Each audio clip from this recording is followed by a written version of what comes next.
ಪ್ರಯತ್ನ ಅನ್ನೋದು lottery ticket ಇದ್ದಂಗೆ, ಯಶಸ್ಸು ಅನ್ನೋದು ಜಾಕ್ಪಾಟ್ ಇದ್ದಂಗೆ. ನಮ್ಮಲ್ಲಿ ಬಹಳಷ್ಟು ಜನ ಲಾಟ್ರಿ ಟಿಕೆಟ್ ಕೊಂಡ್ಕೊಳ್ದೇನೆ ಜಾಕ್ಪಾಟ್ ಹೊಡಿಬೇಕು ಅಂತ ನಿರೀಕ್ಷೆ ಮಾಡ್ತೀವಿ. ಯಶಸ್ಸು ಅನ್ನೋದು ಅಷ್ಟು ಸುಲಭವಾಗಿ ಸಿಗೋದಾಗಿದ್ದಿದ್ರೆ ಪರಿಶ್ರಮ ಅನ್ನೋ ಪದಕ್ಕೆ ಡಿಕ್ಷನರಿಯಲ್ಲಿ ಜಾಗನೇ ಇರ್ತಾ ಇರಲಿಲ್ಲ. ಈ ಯಶಸ್ಸು ಅನ್ನೋ ಹಸಿವಿಗೆ ಪರಿಶ್ರಮ ಅನ್ನೋ ಊಟವನ್ನು ಬಡಿಸಲೇಬೇಕಾಗುತ್ತೆ. ಜೀವನದಲ್ಲಿ ಏನೇ ಸವಾಲುಗಳು ಬಂದರೂ ಅದನ್ನು ಸಮರ್ಥವಾಗಿ ಎದುರಿಸುವಂತಹ ಆತ್ಮಬಲ ಇರಲೇಬೇಕಾಗತ್ತೆ. ಅಳುತ್ತಾ ಬದುಕುವುದಕ್ಕಿಂತ ಅರಳುತ್ತಾ ಬದುಕಬೇಕು ಅಲ್ವಾ? ನೀನು ಬಯಸಿದ್ದು ಈಸಿಯಾಗಿ ನಿನ್ನದಾಗ್ಬಿಟ್ರೆ ಅದು ನಿನ್ನ ಬ್ಯೂಟಿಫುಲ್ ಜೀವನ, ಸುಂದರ ಜೀವನ ಅನ್ನಿಸ್ಕೊಳ್ಳುತ್ತೆ. ಆದರೆ ನೀನು ಬಯಸಿದ್ದು ಶ್ರಮ ಪಟ್ಟಾಗ ನಿನ್ನದಾದಲ್ಲಿ ಅದು ಸಾಧನೆಯ ಜೀವನ ಅಂತ ಅನ್ನಿಸ್ಕೊಳ್ಳುತ್ತೆ. ಒಬ್ಬ ಯಶಸ್ವಿ ವ್ಯಕ್ತಿಯ ಹಿಂದೆ ಒಂದು ನೋವು ತುಂಬಿದ ಕತೆ ಇದ್ದೇ ಇರುತ್ತೆ ಮತ್ತು ಆ ನೋವಿನ ಕತೆಗೆ ಯಶಸ್ವಿ ಅಂತ್ಯವೂ ಕೂಡ ಇರುತ್ತೆ. ಪ್ರತಿ ಕೆಟ್ಟ ಗಳಿಗೆಯಲ್ಲೂ ಏನಾದರೂ ಒಂದು ಒಳ್ಳೆಯದು ಇದ್ದೇ ಇರುತ್ತದೆ. ವಾತಾವರಣ ಮಂಕಾದ್ರೇನು ಮನಸ್ಸು ಮಂಕಾಗದೇ ಇರಲಿ, ಕೆಟ್ಟ ಕನಸು ಬಿದ್ರೇನು ಆಲೋಚನೆ ಒಳ್ಳೆಯದಾಗಿರಲಿ, ವಾದ ವಿವಾದ ಯಾವುದೇ ಇರಲಿ, ನುಡಿ ನೇರವಾಗಿರಲಿ, ಸಾವಿರ ದುರ್ಮಾರ್ಗಗಳೇ ಎದುರಾದಲ್ಲಿ ಒಳ್ಳೆಯ ವ್ಯಕ್ತಿತ್ವ ನಿಮ್ಮದಾಗಿರಲಿ. ಪ್ರತಿಯೊಂದರ ಬೆಲೆ ಅದರ ಸಮಯ ಬಂದಾಗಲೇ ತಿಳಿಯೋದು.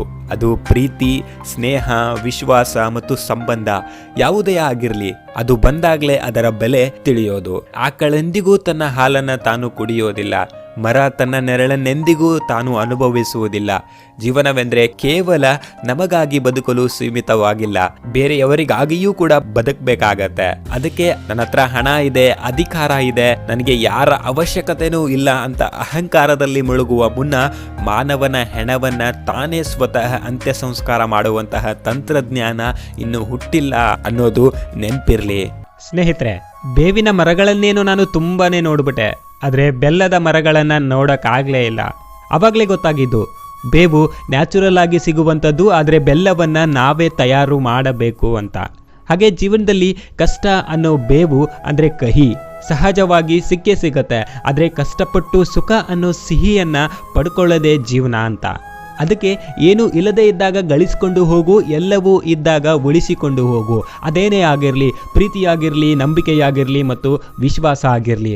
ಯಾಕೆ ಅಂದರೆ ಕಾಡುವ ಬಡತನ ನಾಳೆ ಹೋಗ್ಬೋದು, ಇಲ್ಲದಂತಹ ಸಿರಿತನ ಮುಂದೆ ಬರಬಹುದು.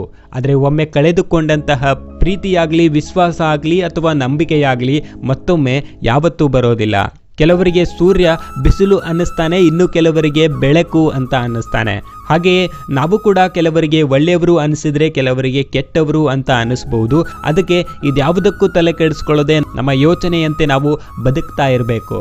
ನಾವು ಏನಾಗಿದ್ದೀವೋ ಅದಕ್ಕೆ ನಾವೇ ಹೊಣೆ ಅಂತ ಅರ್ಥ ಮಾಡ್ಕೊಳ್ಬೇಕಾಗತ್ತೆ. ನಾವು ಏನಾಗಬೇಕು ಅಂತ ಇಚ್ಛೆ ಮಾಡ್ತಾ ಇದ್ದೀವೋ ಅದಕ್ಕೆ ಶಕ್ತಿ ಇರೋದು ನಮ್ಮಲ್ಲೇ ಅಂತ ಅರಿತುಕೊಳ್ಬೇಕಾಗತ್ತೆ. ಸೊ ಪ್ರೆಸೆಂಟ್ ಆಗಿ ಯಾವ ರೀತಿ ವರ್ತನೆ ಮಾಡ್ತಾ ಇದ್ದೀವಿ ಅನ್ನೋದ್ರ ಮೇಲೆ ನಿರ್ಧಾರವಾಗಿರುತ್ತೆ. ಆ ದೇವರು ವರವನ್ನು ಕೊಡೋದಿಲ್ಲ, ಶಾಪವನ್ನು ಕೊಡೋದಿಲ್ಲ, ಅವಕಾಶಗಳನ್ನು ಮಾತ್ರ ಕೊಡ್ತಾ ಇರ್ತಾನೆ. ಅದನ್ನು ವರ ಅಥವಾ ಶಾಪ ಆಗಿ ಪರಿವರ್ತಿಸುವುದು ನಮ್ಮ ಕೈಯಲ್ಲಿರುತ್ತೆ ಅಷ್ಟೇ. ಮನುಷ್ಯ ಬೈದ್ರೆ ಬುದ್ಧಿ ಕಲಿಯೋದಿಲ್ಲ, ಹೊಡೆದ್ರೆ ಬುದ್ಧಿ ಕಲಿಯೋದಿಲ್ಲ, ಮತ್ತೊಬ್ರು ಹೇಳಿದ್ರು ಅಂತ ಬುದ್ಧಿ ಕಲಿಯೋದಿಲ್ಲ, ಉದಾಹರಣೆ ತೋರಿಸಿದ್ರು ಕೂಡ ಬುದ್ಧಿ ಕಲಿಯೋ ಮಾತೇ ಇಲ್ಲ. ತನ್ನ ಜೀವನ ಅನುಭವಿಸಿದಾಗ ಮಾತ್ರ ಬುದ್ಧಿ ಕಲಿಯಲು ಸಾಧ್ಯವಾಗೋದು. ನೀರು ಇಡೀ ಜೀವನವನ್ನೇ ತ್ಯಾಗ ಮಾಡಿ ಒಂದು ಮರದ ಆಯಸ್ಸು ಮುಗಿಯೋವರೆಗೂ ಅದನ್ನ ಪೋಷಣೆ ಮಾಡ್ತಾ ಇರತ್ತೆ. ಅದಕ್ಕೆ ಮೋಸ್ಟ್ಲಿ ಇದೇ ಕಾರಣಕ್ಕೆ ಅನ್ಸುತ್ತೆ ಯಾವತ್ತಿಗೂ ಆ ಮರದ ಕಟ್ಟಿಗೆಯನ್ನ ನೀರು ತನ್ನಲ್ಲಿ ಮುಳುಗಿಸಿಕೊಳ್ಳೋದಿಲ್ಲ ಅಂತ. ನಮ್ಮ ತಂದೆ ತಾಯಿಗಳ ಪ್ರೀತಿಯು ಅಂಥದ್ದೇ. ಇಷ್ಟೊಂದು ಪ್ರೀತಿಯಿಂದ ಬೆಳೆದ ನಾವು ಏನೋ ಒಂದು ಚಿಂತೆಯಲ್ಲೇ ಮುಳುಗ್ಬಿಟ್ಟಿರ್ತೀವಿ. ಆದ್ರೆ ನೆನಪಲ್ಲಿಟ್ಕೊಳ್ಬೇಕಾಗಿರೋ ವಿಚಾರ ಏನು ಅಂತಂದ್ರೆ, ಈ ಚಿಂತೆಗೂ ಮತ್ತು ಚಿತೆಗೂ ಒಂದು ಸೊನ್ನೆಯಷ್ಟೇ ವ್ಯತ್ಯಾಸ ಇರುವಂತದ್ದು. ಚಿತೆ ಸತ್ತ ದೇಹವನ್ನ ಸುಟ್ರೆ ಚಿಂತೆ ಬದುಕಿನ ದೇಹವನ್ನೇ ಸುಡುತ್ತದೆ ಅನ್ನೋದು. ಬೈ ದ ವೇ, ಚಿಂತೆ ಯಾಕ್ರಿ ಮಾಡಬೇಕು ನಾವು? ಈ ಜಗತ್ತು ಹೇಗಿದೆ ಅಂತ ನಿಮಗೆ ಎಕ್ಸ್ಪ್ಲನೇಷನ್ ಅನ್ನ ಕೊಡುವಂತಹ ಅವಶ್ಯಕತೆ ಇಲ್ಲ ಅಂತ ಅನ್ಕೊಳ್ತೀನಿ. ನಾವು ನಡೆಯೋದಕ್ಕೆ ಕಲಿತಿರುವಾಗ ಜನ ಬೀಳೋಕೆ ಬಿಡ್ತಾ ಇರಲಿಲ್ಲ, ನಡೆಯಲು ಕಲಿತ ಮೇಲೆ ಬೀಳಿಸೋದಕ್ಕೆ ಕಾಯ್ತಾ ಇರ್ತಾರೆ ಅಂತ. ಜೀವನದಲ್ಲಿ ಖುಷಿಯಾಗಿರ್ಬೇಕು ಅಂತ ಅಂದ್ರೆ ಒಂದು ಮಾತನ್ನ ನೆನಪಲ್ಲಿಟ್ಕೊಳ್ಳಿ, ನೀವು ಇಷ್ಟವಾಗಿರುವಂತದನ್ನ ಪಡ್ಕೊಳ್ಳೋದಕ್ಕೆ ಕಲಿಬೇಕು ಕಲಿಬೇಕು ಅಥವಾ ಇರುವುದನ್ನೇ ಇಷ್ಟಪಡೋದಕ್ಕೆ ಕಲಿಬೇಕಾಗತ್ತೆ. ಸೊ ಯಾಕೆ ಅಂತಂದರೆ ನಾವು ಎಷ್ಟೇ ಒಳ್ಳೆಯ ಕೆಲಸವನ್ನ ಮಾಡಿದರೂ ಕೂಡ ಅದರ ಆಯಸ್ಸು ನಾವು ಯಾವುದೋ ಒಂದು ತಪ್ಪು ಮಾಡಿ ಸಿಕ್ಕಾಕೊಳ್ಳುವವರೆಗೂ ಮಾತ್ರ ಇರುತ್ತದೆ. ಇದರಿಂದಾನೇ ನಮ್ಮನ್ನ ಈ ಸಮಾಜ ಜಡ್ಜ್ ಮಾಡುತ್ತೆ ಅನ್ನೋದು ನೆನಪಲ್ಲಿಟ್ಕೊಳ್ಬೇಕಾಗತ್ತೆ. ನಾವೆಷ್ಟೇ ಬೇಡ ಅಂದ್ರೂ ಕೂಡ ಈ ಸಮಾಜ ನಮ್ಮೊಂದಿಗೆ, ನಾವು ಸಮಾಜದೊಂದಿಗೆ ಇರಲೇಬೇಕಾಗತ್ತೆ, ಇದರೊಂದಿಗೆ ಹೊಂದಿಕೊಂಡು ಹೋಗಲೇಬೇಕಾಗತ್ತೆ. ಹೀಗಾಗಿ ಕೆಲವರು ಆಶೀರ್ವಾದ ಮಾಡಬಹುದು, ಮತ್ತಷ್ಟು ಮಂದಿ ಪಾಠ ಕಲಿಸಲೆಂದು ನಮ್ಮ ಬದುಕಿನೊಳಕ್ಕೆ ನುಗ್ಗಿ ಬಂದ್ಬಿಡ್ತಾರೆ. ಎಲ್ಲರನ್ನ ಸಮಾಧಾನದಿಂದ ಸ್ವೀಕರಿಸುವಂತಹ ಮನೋಭಾವ ನಮ್ಮದಾಗಿರಬೇಕು. ಹಾಗಂತ ಈ ಸಮಾಜದಲ್ಲಿ ಕೆಟ್ಟವರು ಅಂತ ಇಲ್ಲ, ಅವರ ವಿಚಾರಗಳು ನಮಗೆ ಸರಿ ಬರಲ್ಲ ಅಷ್ಟೇ, ಬೇಕಾದದ್ದನ್ನಷ್ಟೇ ಮಾತ್ರ ತೆಗೆದುಕೊಳ್ಳುವ ಜಾಣತನ ನಮ್ಮದಾಗಿರ್ಬೇಕಾಗತ್ತೆ. ಯಾಕಂತಂದ್ರೆ ನಾವು ಕನ್ಫ್ಯೂಸ್ ಅಲ್ಲೇ ಬಿದ್ದೋಗ್ಬಿಡ್ತೀವಿ. ಮುಖಕ್ಕೆ ಬಣ್ಣ ಹಚ್ಚಿಕೊಂಡು ನಾಟಕವಾಡುವವರನ್ನ ಗುರುತಿಸ್ಬಿಡ್ಬೋದು, ಆದ್ರೆ ಮನಸ್ಸಿಗೆ ಬಣ್ಣ ಹಚ್ಚಿಕೊಂಡು ನಾಟಕವಾಡುವವರನ್ನ ಗುರುತಿಸೋದಕ್ಕೆ ತುಂಬಾನೇ ಕಷ್ಟ ಆಗ್ಬಿಡತ್ತೆ. ಹಾಗಾಗಿ ನಾವು ಇದ್ರ ಬಗ್ಗೆ ತಲೆ ಕೆಡಿಸ್ಕೊಳ್ಳೋದೇನೆ. ನೀರಿನ ಹನಿ ಸರೋವರದಲ್ಲಿ ಇದ್ರೆ ಯಾರು ಗುರುತಿಸೋದಿಲ್ಲ, ಅದೇ ಹನಿ ಒಂದು ಎಲೆಯ ಮೇಲಿದ್ರೆ ವಜ್ರದ ಹರಳಿನಂತೆ ಹೊಳೆಯುತ್ತದೆ. ಹಾಗಾಗಿ ನೀವು ಎಲ್ಲಿ ಹೊಳೆಯುತ್ತೀರೋ ಅಂತಹ ಜಾಗದಲ್ಲಿರೋದಕ್ಕೇನೆ ಪ್ರಯತ್ನ ಮಾಡಿ ಅಂತ ಹೇಳ್ತಾ, ಅಬ್ದುಲ್ ಕಲಾಂ ಜಿ ಅವರು ಹೇಳಿಲ್ವಾ, dream is not what you see in sleep, is the thing which does not let you sleep ಅಂತ. ನಾವು ಮಲ್ಕೊಂಡಿರುವಾಗ ಕಾಣುವಂಥದ್ದು ಕನಸಲ್ಲ, ನಮ್ಮನ್ನ ಮಲ್ಕೊಳ್ಳೋದಕ್ಕೆ ಬಿಡದೇ ಇರುವಂಥದ್ದು ಕನಸು ಅಂತ. ಸೊ ಆ ಕನಸನ್ನ ಯಾವತ್ತಿಗೂ ಬೆನ್ನತ್ತಿ ಹೋಗ್ಬೇಕಾಗತ್ತೆ. ನಮ್ಮ ಕನಸುಗಳು ಸಾಕಾರ ಆಗ್ಬೇಕು ಅಂತ ಅಂದ್ರೆ ಮೊದಲು ನಾವು ಎಚ್ಚೆತ್ತುಕೊಳ್ಬೇಕಾಗತ್ತೆ. ಮುಂದಿನ ದಾರಿ ಅದಾಗೆ ಕಾಣುತ್ತೆ. ನಾವು ಅನ್ಕೊಂಡಿದ್ದು ಸ್ವಲ್ಪ ಲೇಟ್ ಆಗಾಗ್ಲಿ ಪರವಾಗಿಲ್ಲ, ಆದ್ರೆ ಖಂಡಿತ ಆಗುತ್ತೆ ಅನ್ನುವಂತಹ ಒಂದು ನಂಬಿಕೆ ಇರಬೇಕು. ನಮ್ಮ ದಿನಗಳು ಕೆಟ್ಟದ್ದಾಗಿರ್ಬೋದು, ಆದ್ರೆ ನಮ್ಮ ಜೀವನವೇನು ಕೆಟ್ಟದ್ದಲ್ಲ. ನೆನ್ಪಿರ್ಲಿ, ಎಲ್ರಿಗೂ ಅವರದೇ ಆದಂತಹ ಪ್ರಾಬ್ಲಮ್ಗಳು ಇದ್ದೇ ಇರ್ತವೆ. ಆದ್ರೆ ಅದ್ರ ಬಗ್ಗೆ ಚಿಂತೆ ಮಾಡ್ತಾ ಕೂತ್ಕೊಂಡ್ರೆ ಆ ಪ್ರಾಬ್ಲಮ್ಗಳನ್ನ, ಆ ಟ್ರಬಲ್ ಅನ್ನ ಡಬಲ್ ಮಾಡ್ತೀವಿ ಹೊರತು ಅದಕ್ಕೆ ಪರಿಹಾರ ಅಂತೂ ಸಿಗೋದೇ ಇಲ್ಲ. ಸೊ ಯಾವತ್ತಿಗೂ ಜೀವನವನ್ನ ಪ್ರೀತಿಯಿಂದ ಹ್ಯಾಪಿಯಾಗಿ ಕಳೀತಾ ಇರಬೇಕು. ಯಾಕೆಂದ್ರೆ ಪ್ರತಿದಿನ ಸೂರ್ಯ ಮಾತ್ರ ಮುಳುಗೋದಿಲ್ಲ, ನಮ್ಮ ಜೀವಿತಾವಧಿಯ ಒಂದೊಂದು ದಿನ ಮುಳುಗ್ತಾನೆ ಹೋಗುತ್ತೆ. ನಾವು ಇಲ್ಲಿ ನೆನಪಲ್ಲಿಟ್ಕೊಳ್ಬೇಕಾಗಿರೋ ವಿಚಾರ ಏನು ಅಂದ್ರೆ, ನಮ್ಮ ಪ್ರೆಸೆಂಟ್ ಸಿಚುವೇಶನ್ನು ನಮ್ಮ ಫೈನಲ್ ಡೆಸ್ಟಿನೇಷನ್ ಅಲ್ಲ ಅಂತ. ಯಾವತ್ತಿಗೂ ನಂಬಿಕೆಯನ್ನ ಕಳ್ಕೊಳ್ಬೇಡಿ. ಯಾರಿಗೊತ್ತು ಮುಂದಿನ ದಿನ ಹೇಗಿರುತ್ತೆ ಅಂತ. ಸೊ ನಾವೇನಾದ್ರೂ ಕಳ್ಕೊಳ್ತೀವಿ ಅನ್ನೋ ಭಯಕ್ಕಿಂತ ಅದನ್ನ ಪಡ್ಕೊಂಡು ಯಶಸ್ವಿ ಆಗ್ತೀನಿ ಅನ್ನುವಂತಹ ಭರವಸೆ ಹೆಚ್ಚಾದಾಗ ಅಲ್ಲಿ ಯಾವುದೇ ಸೋಲಿಗೆ ಅವಕಾಶನೇ ಇರೋದಿಲ್ಲ. ಯಾಕಂದ್ರೆ ವಿಶ್ವಾಸವೇ ವಿಜಯಕ್ಕೆ ಮೂಲ ಅಂತ ಹೇಳ್ತಾರೆ. ಸೊ ಅದಕ್ಕೆ ಯಾವಾಗ್ಲೂ ಸೋಲನ್ನ ಎದುರಿಸೋದಕ್ಕೆ ಸಿದ್ಧರಾಗಿ ಕೂತ್ಕೊಂಡಿರ್ಬೇಕು. ಅವಾಗ ಯಶಸ್ಸು ಅನ್ನೋದು ತಾನಾಗಿ ಬಂದೇ ಬರುತ್ತೆ. ಬದುಕು ಒಂದು ಕುಸ್ತಿ ಅಂಗಳವಿದ್ದಂತೆ. ನೀವು ಬಿದ್ದೊಡನೆ ಸೋತ್ ಬಿಡೋದಿಲ್ಲ. ಯಾವಾಗ ನಾವು ಬಿದ್ದಲ್ಲಿಂದ ಏಳುವುದಿಲ್ಲವೋ ಆಗಷ್ಟೇ ಸೋಲ್ಬೇಕಾಗತ್ತೆ. ಒಂದು ವೇಳೆ ಸೋತ್ರು ಸೋಲು ಶಾಶ್ವತ ಅಲ್ಲ, ಅದಕ್ಕೆ ಸಾವು ಪರಿಹಾರ ಕೂಡ ಅಲ್ಲ. ಪ್ರಯತ್ನಿಸಲೇಬೇಕು, ಗೆಲುವು ನಮ್ಮದಾಗುವವರೆಗೂ ಬದುಕಲೇಬೇಕು, ಸಾವೇ ಬಂದು ನಮ್ಮನ್ನ ಸ್ವೀಕರಿಸುವವರೆಗೂ. ಬದುಕಿರುವಾಗ ಹಕ್ಕಿಯೊಂದು ಇರುವೆಯನ್ನ ಹೆಕ್ಕಿ ಹೆಕ್ಕಿ ತಿಂದಿತು. ಸತ್ತಾಗ ಅದೇ ಹಕ್ಕಿಯನ್ನ ಇರುವೆಗಳು ಮುಕ್ಕಿ ಮುಕ್ಕಿ ತಿಂತವಂತೆ. ಇಂದು ಈ ದಿನ ನಿನ್ನದೇ, ಆದ್ರೆ ನಾಳೆ ಯಾರಿಗೊತ್ತು? ಕಳೆದುಕೊಂಡದ್ದು ನಮ್ಮದಲ್ಲ, ಕಳೆದು ಹೋದದ್ದು ನಮ್ಮದಲ್ಲ. ಬಿಟ್ಟು ಕೊಟ್ಟದ್ದು ನಮ್ಮದಲ್ಲ, ಬಿಟ್ಟು ಹೋದದ್ದು ಕೂಡ ನಮ್ಮದಲ್ಲ. ನಮ್ಮದು ಎಂದು ನಮ್ಮಲ್ಲಿರೋದು ಒಂದೇ, ಈ ಕ್ಷಣ ಮತ್ತು ಈ ದಿನ. ಏನಾದ್ರೂ ಮಾಡೋದಿದ್ರೆ ಇವತ್ತೇ ಮಾಡಿ, ಈಗಲೇ ಮಾಡಿಬಿಡಿ. ಒತ್ತಡವಿಲ್ಲದ ಉದ್ಯೋಗವಿಲ್ಲ, ನಷ್ಟವಿಲ್ಲದ ವ್ಯಾಪಾರ ಇಲ್ಲ, ನೋವಿಲ್ಲದ ಸಂಸಾರವಿಲ್ಲ, ಸಮಸ್ಯೆಯೇ ಇಲ್ಲದ ಮನುಷ್ಯನಿಲ್ಲ.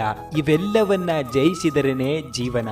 ಕಹಿ ಆಗಿರ್ತಕ್ಕಂಥ ಔಷಧವನ್ನ ಅತಿ ವೇಗವಾಗಿ ಒಂದೇ ಗುಟಿಕೆಗೆ ಕುಡಿದು ಮುಗಿಸುವ ನಾವುಗಳು ಸಿಹಿಯಾದ ಚಾಕ್ಲೇಟ್ ಅನ್ನ ನಿಧಾನವಾಗಿ ತಿನ್ನುತ್ತೇವೆ. ಇದೇ ರೀತಿಯಲ್ಲಿ ಜೀವನದ ಕೆಟ್ಟ ಕ್ಷಣಗಳನ್ನ ಅತಿ ವೇಗವಾಗಿ ಮರೆತು ಬಿಡಬೇಕು ಹಾಗೂ ಸಂತಸದ ಕ್ಷಣಗಳನ್ನ ನಿಧಾನವಾಗಿ ಮನಪೂರ್ವಕವಾಗಿ ಸವಿಯಬೇಕು. ಬಲವಂತವಾಗಿ ಯಾರನ್ನು ನಿನ್ನ ಜೀವನದಲ್ಲಿ ಉಳಿಸಿಕೊಳ್ಳಲು ಶ್ರಮ ಪಡಬೇಡ. ಇಷ್ಟ ಇದ್ದವರು ಅದೆಷ್ಟೇ ಕಷ್ಟ, ಅದೆಷ್ಟೇ ನೋವು ಬಂದರೂ ಕೂಡ ನಿನ್ನ ಜೊತೆಗಿರ್ತಾರೆ. ಇಲ್ಲದವರು ಅವರ ಅನುಕೂಲಕ್ಕೆ ತಕ್ಕಂತೆ ಸುಳ್ಳು ಹೇಳಿ ಮೋಸ ಮಾಡ್ತಾರೆ. ಕಳೆದು ಹೋದವರನ್ನ ಹುಡುಕಬಹುದು, ಆದರೆ ಬದಲಾದವರನ್ನ ಹುಡುಕಲು ತುಂಬಾನೇ ಕಷ್ಟ ಅಲ್ವಾ? ಸುಳ್ಳು ಹೇಳಿ ಒಳ್ಳೆಯವನೆಂದು ಕರೆಸಿಕೊಳ್ಳುವ ಬದಲು ಸತ್ಯ ಹೇಳಿ ಕೆಟ್ಟವನಾದ್ರೂ ಪರವಾಗಿಲ್ಲ. ಯಾಕೆಂದ್ರೆ ಸುಳ್ಳಿನ ಮುಖವಾಡ ಒಂದಲ್ಲ ಒಂದು ದಿನ ಕಳಚಿ ಬೀಳುತ್ತೆ. ಸೊ ಮುಖವಾಡವಿಲ್ಲದ ಸತ್ಯ ಶಾಶ್ವತ ಹೃದಯಗಳಲ್ಲೇ ಉಳಿದ್ಬಿಡುತ್ತೆ. ಸತ್ಯವನ್ನು ಹೇಳುವ ಅಭ್ಯಾಸ ಮಾಡಿಕೊಂಡರೆ ಭಗವಂತನಿಗೂ ಕೂಡ ಹೆದರುವ ಅವಶ್ಯಕತೆ ಇಲ್ಲ. ಸುಳ್ಳನ್ನು ಹೇಳಲು ಪ್ರಾರಂಭ ಮಾಡಿದರೆ ನಮಗೆ ನಾವೇ ಹೆದರಿ ಬದುಕಬೇಕಾಗುತ್ತದೆ. ಶ್ರಮದ ಹಾದಿಯಲ್ಲಿ ಯಾವತ್ತೂ ಮೌನವಾಗಿರಬೇಕು. ಯಶಸ್ಸನ್ನು ಮಾತ್ರ ಸಂಭ್ರಮಿಸಬೇಕು. ಯಶಸ್ಸನ್ನು ಮುಟ್ಟಲು ಎಲ್ಲಿಯೂ ಸುಲಭದ ಲಿಫ್ಟ್ ವ್ಯವಸ್ಥೆ ಇಲ್ಲ ಕಣ್ರಿ. ಅದನ್ನು ತಲುಪಲು ಪ್ರತಿಯೊಬ್ಬರು ಶ್ರಮದ ಮೆಟ್ಟಿಲು ಹತ್ತಲೇಬೇಕಾಗತ್ತೆ. ಅದೃಷ್ಟ ಇದ್ದಾಗ ಮುಟ್ಟಿದ್ದೆಲ್ಲ ಚಿನ್ನ ಆಗ್ಬಹುದು, ಆದರೆ ಶ್ರಮ ಪಡದೆ ಬಿತ್ತಿದ ಬೀಜ ಅನ್ನ ಆಗಿರಲ್ಲ. ನೀನೆಷ್ಟೇ ಎತ್ತರಕ್ಕೆ ಏರಿದ್ರೂ ಕೂಡ ಆ ಅನ್ನನ ತಿನ್ನೋಕೆ ತಲೆ ಬಾಗ್ಲೇಬೇಕಾಗುತ್ತೆ. ದಾರಿ ಸುಂದರವಾಗಿದ್ದಾಗ ಅದು ತಲುಪುವ ಗುರಿಯ ಬಗ್ಗೆ ತಿಳಿದುಕೊಳ್ಳಬೇಕು. ಆದರೆ ಗುರಿ ಸುಂದರವಾಗಿದ್ದಾಗ ದಾರಿಯ ಬಗ್ಗೆ ಯೋಚಿಸದೆ ಮುಂದೆ ಸಾಕ್ತಾನೆ ಇರಬೇಕು. ಮರದ ಕೊಂಬೆ ಮೇಲೆ ಕುಳಿತ ಪಕ್ಷಿ ಕೊಂಬೆ ಮುರಿಯುತ್ತಿದ್ರೂ ಕೂಡ ಹೆದರೋದಿಲ್ಲ. ಯಾಕೆ ಅಂದರೆ ಪಕ್ಷಿ ನಂಬಿರುವುದು ಕೊಂಬೆಯನ್ನಲ್ಲ, ತನ್ನ ರೆಕ್ಕೆಗಳನ್ನು. ಹಾಗೆಯೇ ನಮ್ಮನ್ನು ನಾವು ನಂಬಬೇಕು, ಬೇರೆಯವರನ್ನಲ್ಲ. ನಿನ್ನ ಜೀವನ ನಿನ್ನದು, ಅದು ಯಾರ ಕೈಲೂ ಇಲ್ಲ. ಯಾರೇ ದೂರ ಹೋದ್ರೂ ನೀನು ನಿನ್ನ ಜೊತೆಗಿರೋ. ಯಾರೆದುರೇ ಸೋತ್ರು ನಿನ್ನೆದುರು ನೀನು ಸೋಲ್ಬೇಡ. Believe in yourself. ನಿಮಗೆ ಸಿಗಬೇಕಾದದ್ದು ಮುಂದೊಂದಿನ ಸಿಕ್ಕೇ ಸಿಗುತ್ತದೆ. ಒಂದು ವೇಳೆ ಸಿಗದಿದ್ದರೆ ಅದು ಇಲ್ಲದೆಯೂ ನೀವು ಬದುಕಬಲ್ಲಿರೆಂದೇ ಅರ್ಥ. ಸಾಧನೆಯ ಹಾದಿಯಲ್ಲಿ ಸೋಲುಗಳು ಬಂದರೆ ಊಟದಲ್ಲಿ ಕಲ್ಲುಗಳು ಬಂದಂತೆ. ಊಟದಲ್ಲಿನ ಕಲ್ಲುಗಳನ್ನು ತೆಗೆಯಬೇಕೇ ಹೊರತು ಊಟವನ್ನೇ ಬಿಡಬಾರದು. ಜೀವನದಲ್ಲಿ ಎರಡು ರೀತಿಯ ನೋವುಗಳಿರುತ್ತವೆ. ಒಂದು ನಿಮ್ಮನ್ನ ನೋಯಿಸಿದರೆ ಇನ್ನೊಂದು ನಿಮ್ಮನ್ನ ಬದಲಾಯಿಸುತ್ತದೆ. ನೋವನ್ನ ನುಂಗಿ ಬದಲಾಗ್ತೀರಾ ಅಥವಾ ನೋವಲ್ಲೇ ಕೊರಗ್ತೀರಾ ಅನ್ನೋದು ನಿಮ್ಮ ಮೇಲಿರುತ್ತೆ ಅಷ್ಟೇ. ಶತ್ರುಗಳ ಮೇಲೆ ಸೇಡನ್ನು ತೀರಿಸಿಕೊಳ್ಳೋಕೆ ಯಾವತ್ತೂ ಹಿಂಜರಿಯೋಕೆ ಹೋಗ್ಬೇಡಿ.